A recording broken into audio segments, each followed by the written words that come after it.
An increase to a type of pay state lawmakers receive, called in-district compensation, was set to go into effect with the new state budget next week.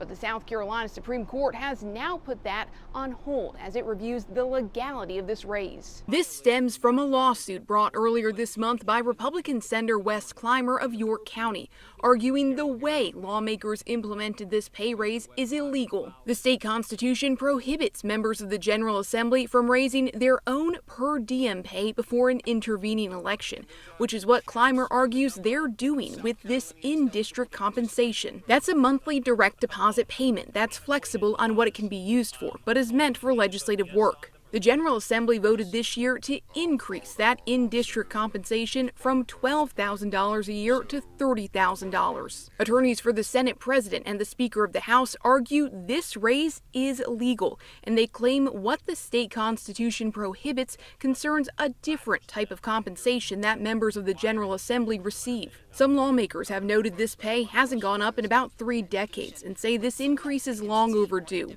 Now it'll be up to the state's highest court to decide whether it'll ever go into effect. The timeline the Supreme Court set for briefs in this case means we likely won't get a final ruling until the fall at the earliest. Meanwhile, 36 House members and 8 senators had already opted out of receiving the additional money. That includes Senator Clymer, who brought about the lawsuit. Reporting from the State House, I'm Mary Green.